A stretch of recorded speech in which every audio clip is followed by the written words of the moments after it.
When you first awakened, it was bright. Your mind, like the first light of morning after a long night, saw everything with new clarity. The illusions had melted, the lies of the world had fallen like old paint from a wall. You felt free. Weightless, whole, but then something strange happened. The fire began to dim, the energy faded. And now you ask, why did I lose motivation? After the awakening, it is not uncommon. It is a sign you are crossing a deeper threshold. Because awakening is not the end, it is the beginning of the real work. Let me offer you a few reflections. So if you lost motivation, know this, you are not broken. You are at the edge of depth. Now is the time to stop chasing sparks and start tending the fire. Awakening is a gift. But discipline is the path, and meaning is the fuel. Walk on, not with excitement, but with quiet power. Not to be seen, but to be true when awakening arrives. It feels like everything suddenly makes sense. The noise subsides. The inner battles you've been fighting seem to vanish in the face of a quiet, powerful understanding. The veil lifts, and for the first time you see the world as it is, not as you were taught to see it. This moment can be profound, even overwhelming. It may come in silence, in meditation, in a walk through nature, or in the midst of your darkest hour. But when it comes, it brings a deep inner clarity that no book or teaching could give you. But this moment of clarity is just that, a moment. A glimpse like lightning flashing across a dark sky. It shows you everything for a split second. It is beautiful, real, and unforgettable. But just as quickly as it arrives, it fades. The sky grows dark again. The conditions of life, hunger, habit, confusion, distraction, return. And suddenly you find yourself wondering, was that real? This is the first test of insight. The realization is true, but the mastery is in returning to it again and again, by your own will and discipline. Insight opens the door. It does not carry you through. Many mistake the opening of the door as the end of the journey. They feel awakened and believe the work is done, but the door opens only to a deeper path, one that demands effort, humility, and repetition. True transformation lies not in the seeing, but in the walking. In the beginning, insight feels like enough. Later, you will understand that insight alone is not liberation. It is only the invitation. Imagine seeing a mountain in the distance. You finally understand where you are going, but that understanding does not take one step for you. It does not toughen your feet or prepare you for the storms along the way. Insight is orientation, mastery is movement. If you confuse the two, you will sit by the road forever, wondering why the mountain does not come to you. In the same way, many who awaken start to believe they are beyond practice. They believe they have seen the illusion, and so the rules no longer apply to them. But this belief is the echo of ego, not freedom. The masters of any path are those who return to the basics daily: breath, attention, silence, stillness. They do not assume they are above the work. In fact, the deeper they go, the simpler and more disciplined their practice becomes. Insight may remove delusion, but only practice removes habits. The world will test your insight. It will throw old patterns in front of you dressed in new clothes. It will tempt you with comfort, distraction, validation. If you do not embody your insight through consistent training of the mind and heart, you will fall again, not into ignorance, but into a more dangerous illusion, that you are already free. Mastery is not about how clearly you can see the truth in silence. It is about how steadily you walk in truth in the noise. To awaken is to recognize the fire. To master the path is to carry it with you without letting it burn you. That fire will demand your presence every day. It will require you to choose truth over comfort, awareness over habit, humility over self-image. Many are not prepared for this. They want the insight, not the responsibility that comes with it. But there is no mastery without integration. No real strength without repetition. Insight shows you what is possible. Mastery makes it real. One is a gift. The other, a commitment. So when you lose motivation after awakening, it may be because you mistook a vision for victory. You saw the path and thought it was the destination, but it's not. It is only the beginning, and now you must walk. After an awakening, many people believe the ego has been defeated. The illusion of separateness, pride, and fear seems to vanish in that initial moment of clarity. You feel light, open, transparent. You no longer need to prove anything. You see through the masks, your own and others. There's a peace in that realization, a sense that the constant inner noise has finally come to rest. But that silence can be deceptive because ego does not die easily. It only hides. The ego is ancient. It is the part of you that learned how to survive, and it has worn many faces across your life. Before awakening, it clung to titles, desires, identities, comparisons. After awakening, it shifts, it adapts. Now it wears the robes of spirituality. It speaks with the voice of detachment. It uses the very language of insight to assert itself. It says things like, "I have transcended that," or "I no longer concern myself with the ordinary." But listen closely, the tone is the same. It still separates. It still clings to being special. Where once the ego said, "I am better because I have more," now it says, "I am better because I know more." Before, it chased material recognition. Now it seeks spiritual validation. It collects spiritual knowledge like trophies. It speaks of stillness, yet acts from restlessness. It quotes wisdom, but rarely embodies it. And worst of all, it begins to believe that it has no ego left at all. This is the most dangerous disguise, the ego that thinks it has disappeared. You may find yourself judging others for not waking up. You may look down on the world as if you have risen above it. You may become cold, distant, or apathetic, not because of wisdom, but because your new identity is built on being the awakened one. This is not awakening. This is ego disguised as insight. True wisdom does not create distance. It creates compassion. True awakening does not inflate you. It humbles you. When ego returns in this subtle form, it becomes harder to detect. Because it is quiet. It mimics spiritual language. It hides in good intentions. It makes you feel safe, in control, and unique. And because it no longer looks like pride or greed, you do not challenge it. But remember, anything that separates you from others, even with spiritual justification, is still ego. Any thought that creates me versus them, I get it, they don't, I'm higher, they're lower, is not from the awakened self. It is the old mind wearing a new costume. This form of ego is particularly seductive because it doesn't bring the obvious suffering that old ego used to bring. It feels clean, it feels wise, but it quietly kills growth. Because if you believe you've already arrived, you stop walking. You stop learning, you stop bowing, you stop listening. The journey becomes about maintaining your image of awakening rather than deepening your inner work.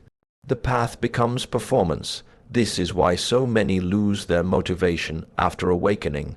They have not seen how deeply the ego has woven itself into even their most sacred realizations. The ego cannot be outrun. It must be seen again and again. Its movements must be witnessed patiently, gently, and without judgment. The work is not to destroy it, but to understand it so fully that it loses its power over you, not once, but continually. Because it will return not as your enemy, but as your greatest teacher. Awakening may have exposed the ego's surface layers, but mastery is recognizing how it reforms itself in silence. You cannot cut off the root by trimming the leaves. You must sit with it, watch it grow, and trace it to its source. Every time you find it, you do not fight it, you name it. And when you name it without judgment, its grip begins to loosen, but only if you are willing to see it not just once, but every time it reappears. Awakening clears the fog. It shows you what is not true. You shed beliefs like old skin, outdated stories about who you are and what life is supposed to be. You realize that much of what you chased, success, validation, status, was rooted in confusion. For a while, that realization feels like enough. The relief is so powerful, so freeing, that you think you need nothing else. But then a strange stillness arrives. Not the peaceful kind, a kind of dull emptiness. The fire is gone, you are awake but unmoved. That emptiness isn't failure. It's a natural phase of the journey. When you awaken, you lose the illusion, but you often lose the motivation that came with it too. Before, you ran on the fuel of desire, fear, ambition. Now that those fuels have burned away, you are left with a kind of inner silence. But unless a new source of energy rises within you, a new purpose, you cannot walk the path with strength. Clarity alone does not drive motion, meaning does. Many people mistake that stillness for peace. But peace without direction easily becomes paralysis. You stop chasing, yes, but you also stop creating. You stop engaging. You become passive, detached. You watch life like a distant observer, safe from its drama, but also untouched by its beauty. And slowly, without realizing it, you begin to drift. Not because you are lost in delusion, but because you are unanchored by purpose. The truth is, the awakened mind must choose its direction. Without that, you have no gravity, no inner orientation, just floating, and floating over time leads to decay. The body weakens, the mind dulls, the heart grows cold. People often think they are tired because they are doing too much. But often it is the absence of purpose that drains them. It is the weight of having no weight to carry. Before awakening, the world gave you goals. Get this job, win this award, be loved by this person. But after awakening, the outer world loses its pull. And unless you create inner purpose, one rooted in your truth, your values, your soul, you will stand still in your clarity. Knowing everything, but doing nothing. Seeing everything, but shaping nothing. This is why awakening by itself cannot complete you. Purpose is the engine, but it cannot be borrowed. It cannot come from comparison. It must rise from within. For some, it's service, for others, mastery, for others still, the simple act of walking with integrity in each step. But without it, even the awakened become hollow. They speak of light, but live in shadow. They remember everything, but contribute nothing. They are free from illusion, but also free from responsibility, and this, too, is a kind of bondage. It is not enough to ask what you see.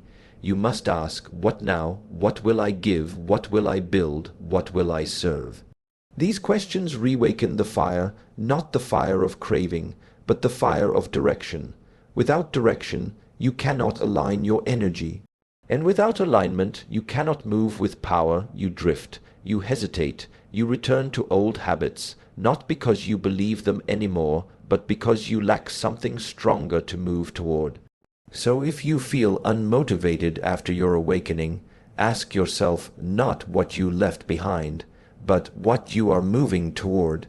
Without purpose, insight becomes a weight, clarity becomes a burden, and your awakening becomes the beginning of your stagnation, rather than the beginning of your becoming. There is a moment, often sudden, when the mind becomes still. The noise that has filled your head for years quiets. Time slows down. You are not seeking, you are simply here. In that moment there is no struggle, no identity to protect, no role to play, no story to keep alive. Everything is simple, obvious. You have touched something beyond words, a moment of awakening, and it feels final, like you have arrived. But this feeling of arrival is a beautiful illusion in itself. because what you experienced was not the mountain's summit, but the lifting of the fog? For the first time you saw clearly, but seeing is not the same as becoming. The view may have changed, but the path ahead still remains. And that path is longer than you imagined, more subtle, more demanding. The mistake is not in the awakening, the mistake is thinking the work is over. People who touch that moment often try to hold on to it. They try to recreate it, live inside it, capture its essence like lightning in a jar. But the nature of awakening is that it passes, it reveals, and then it disappears, and what's left is the life you still must live, the mind you still must train, the habits you still must face. Many feel lost after awakening, not because they fell backward, but because they stopped walking forward. The moment you awakened was real, let there be no doubt, but it was not the end, it was the threshold. Like a door that opens in the wall of your ordinary life, for a second you saw through, but now you must walk through. That is where the real path begins, not in the moment of awakening, but in the 1,000 choices that follow. The choice to stay present, to stay honest, to act with awareness when the moment is no longer easy. If you mistake the insight for completion, you will become stagnant. You will feel empty, disconnected, confused, because you expected eternal clarity from a temporary window. The insight was a light in the dark, but not the fire that keeps you warm. Without continuous practice, reflection, and renewal, even the brightest realization fades, not because it wasn't true, but because it was never meant to replace the work, only to reveal it. The path beyond awakening is not glamorous, it's not filled with constant highs or revelations, it is quiet. Repetitive, uncomfortable, it's the process of weaving the truth you saw into the way you speak, the way you move, the way you respond. It's easy to feel enlightened in a moment of stillness, but true change is shown in how you handle the next argument, the next failure, the next moment of doubt. That's where awakening is tested. That's where it becomes real. Many fall into the trap of identity again, now, with the title of Awakened One. They carry themselves as if they are done, complete, beyond the struggles of ordinary people. But this is not awakening. This is ego once again disguised. The moment you believe there's nowhere left to go, you stop learning. You stop listening, and the growth you once felt slows, then ceases, then decays. To believe the destination has been reached is to step off the path. But the path has no end, it deepens, it refines, and if you continue, you will come to see that awakening is not a peak, it is a door. Not a prize, but an invitation. The invitation to walk with open eyes and an open heart every single day, no matter how far you think you've come. Awakening opens your eyes, but it does not train your hands, your habits, or your heart. It shows you the truth, but it does not make you live by it. That gap between what you see and how you live can only be crossed by discipline. Without it, your insight becomes a memory instead of a force.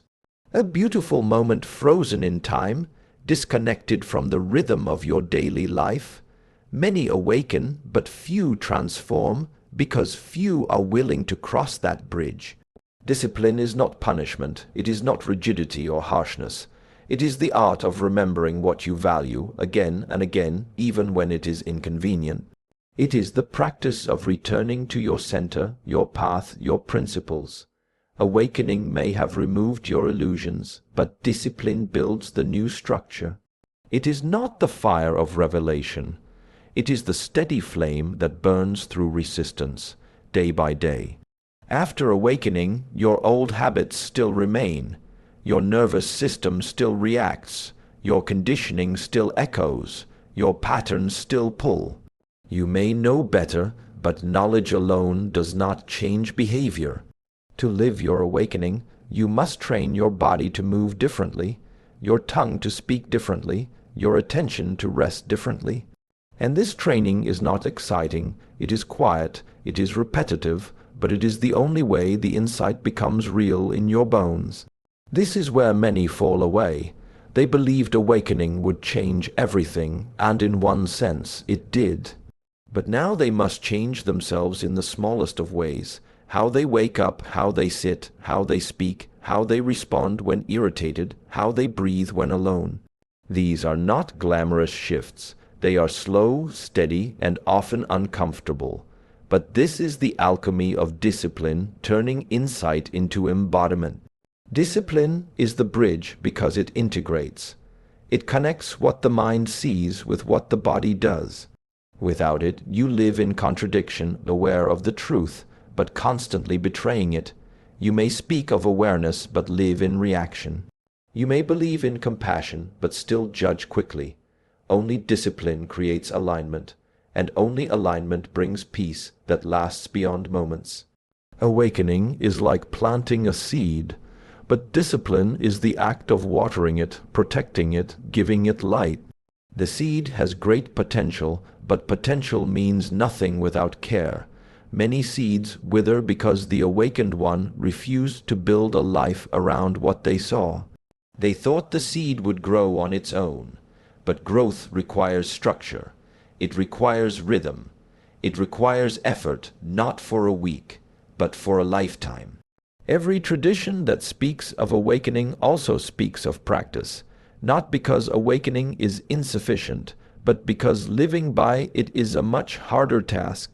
Sitting in silence for 10 minutes each day may seem simple, but over years it transforms you.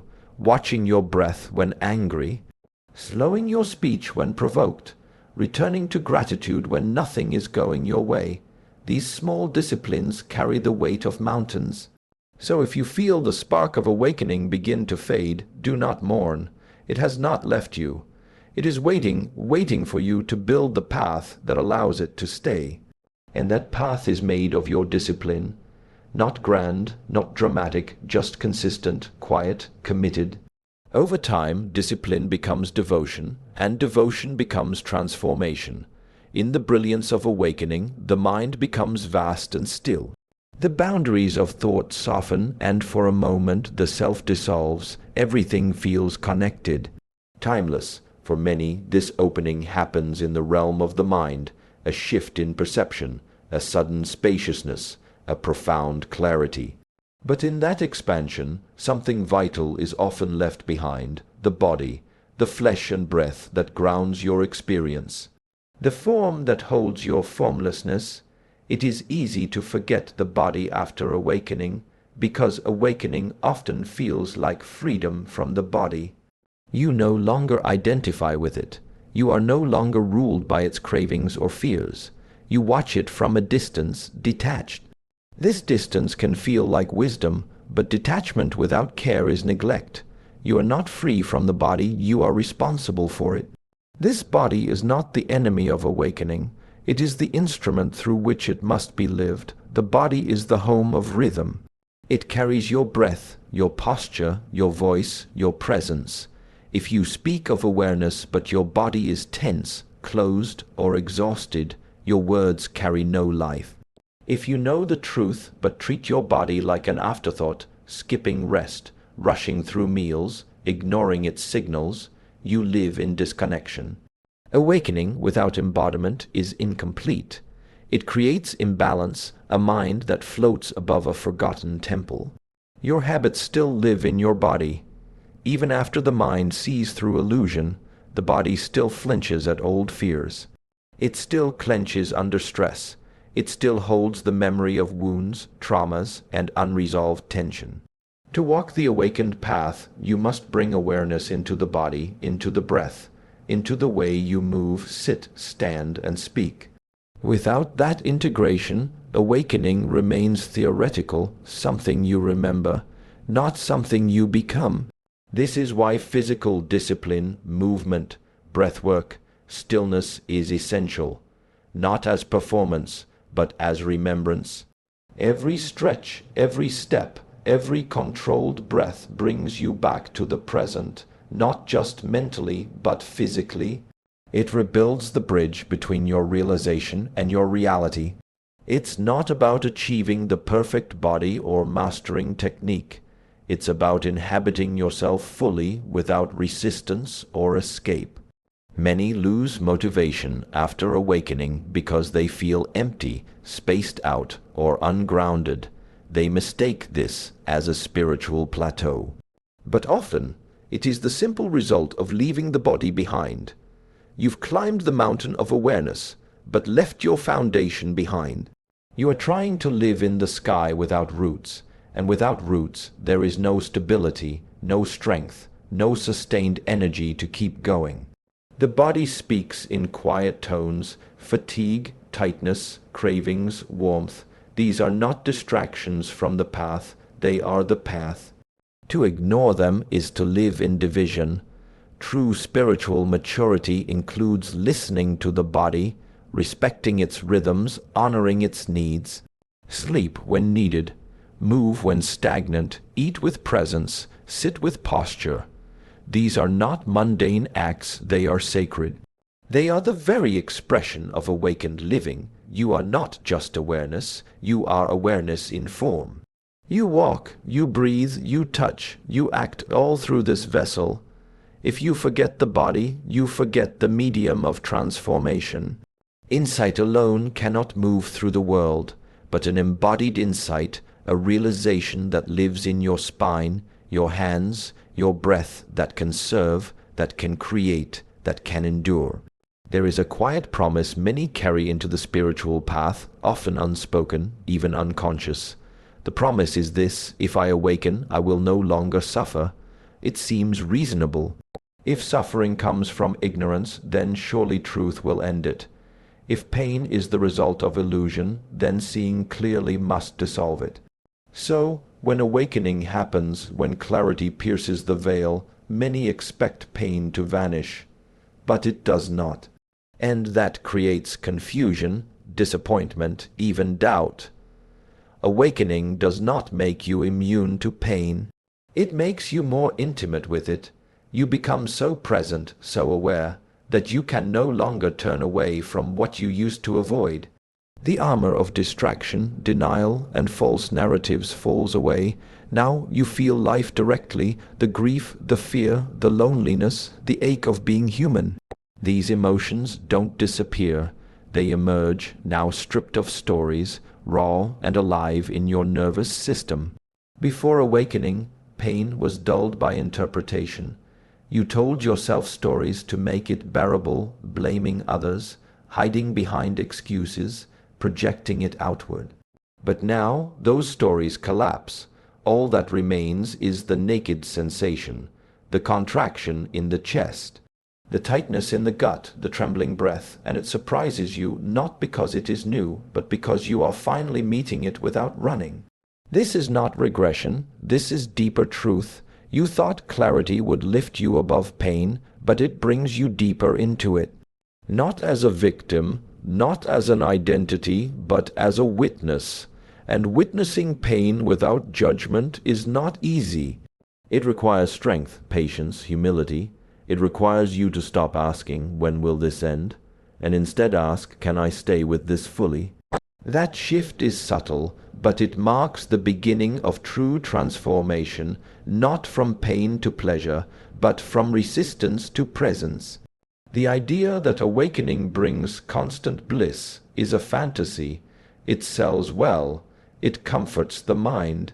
But the awakened ones do not smile because they are untouched by suffering. They smile because they no longer fear it. They do not flinch when it arises. They do not resist the wave. They breathe with it, move with it. Allow it, and in that allowance they find a peace that is deeper than comfort, a peace that holds even the pain itself. This is why some people lose motivation after awakening. The bliss fades, the discomfort remains, and they feel betrayed. They ask, was it real? Yes, it was real, but it was never meant to be an escape. Awakening is not anesthesia. It is a doorway into full contact with life, and life, in all its beauty, includes heartbreak, loss, anger, longing. These are not signs of failure. They are reminders of your aliveness. The pain that once seemed like an obstacle now becomes a teacher. It shows you where you are still clinging, still resisting, still holding a hidden belief or buried fear. Pain becomes the fire that refines your practice, not something to conquer, but something to listen to. It humbles you, it softens you, and slowly you learn that the goal is not to escape pain, but to move through it with awareness and care. So if your motivation has faded because pain returned, pause, look again. You did not fall, you did not regress. You simply stepped beyond the illusion that awakening would protect you from being human. And now, more awake, more exposed, you are invited to feel everything with open eyes, without hiding, without rushing to fix. This is not the end of the path, it is the depth of it. At some point on the path, solitude becomes essential. You withdraw from noise, from external validation, from social masks. You crave silence not just around you, but inside you. In that silence, you awaken. You begin to see clearly. You shed layers that once felt like identity. You learn to sit with yourself, to breathe without needing an audience, to exist without constant motion. This retreat into solitude is powerful, but if you stay there too long, it begins to rot. Many lose motivation after awakening because they isolate themselves, not just physically, but emotionally, spiritually. They begin to believe that connection is a distraction, that relationship is lower, that community is a trap for the unawakened. But the truth is, awakening shows you that we are not separate. And yet, ironically, many awakened ones live as if they are alone at the top of a silent mountain. They mistake detachment for freedom, but detachment without compassion is dryness, sterility, disconnection. You do not need to belong to everyone, but you must walk with someone, not to lean on them, not to save or be saved, but to remember your shared humanness. Without this, your insights grow cold. You become clever but not kind, peaceful but indifferent, grounded but unavailable. Connection is not a threat to your clarity. It is the place where that clarity is tested, refined, deepened. Without others, you drift into abstraction. Even those who walk the solitary path need mirrors, need tension, need laughter, need friction. You cannot see the fullness of yourself in isolation. It is through others that your edges become visible, that your blind spots are revealed, that your compassion is stretched beyond theory. Yes, you may be awake, but without others you will forget how to love. And what is awakening without love? Just a clean room with no furniture. The awakened path is not about transcendence alone. It is also about return.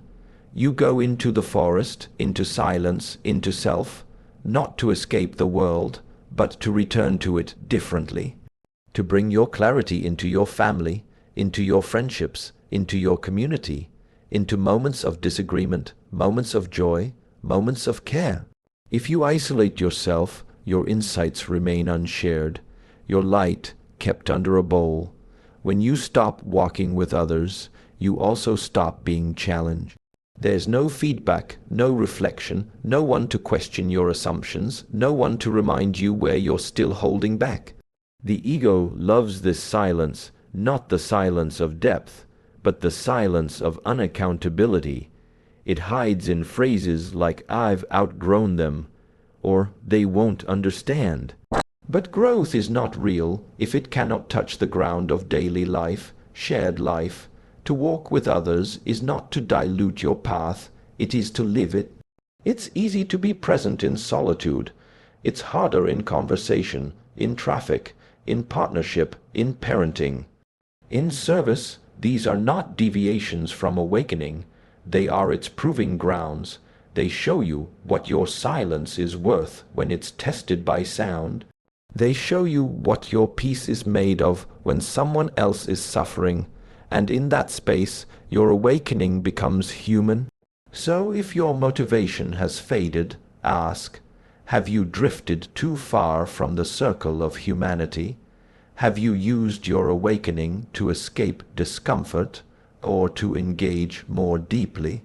Walk with others, not to be understood, but to understand, not to teach, but to share, not to shine, but to warm. The path is not walked best in isolation. The path is walked best in quiet companionship, where presence is shared and truth becomes a living current between hearts. And so, if you find yourself lost after awakening, do not panic. Do not rush to fix it. Do not declare the journey broken. Instead, sit quietly, listen. What you call lost may only be the echo of an invitation to go deeper, not wider. To stop chasing the light and learn how to carry it. To stop reaching upward and begin rooting downward. Remember, awakening is not the final chapter. It is the opening of the book. The real journey begins when the illusion falls away, not because the path becomes easier, but because you are now able to walk it with eyes open. Clarity is not escape. It is engagement. It is choosing to live deliberately in a world that moves quickly and forgets easily. Let your motivation return not as a burst of passion, but as a quiet devotion, a willingness to return to your body, to your breath, to your daily life, to the hearts of others.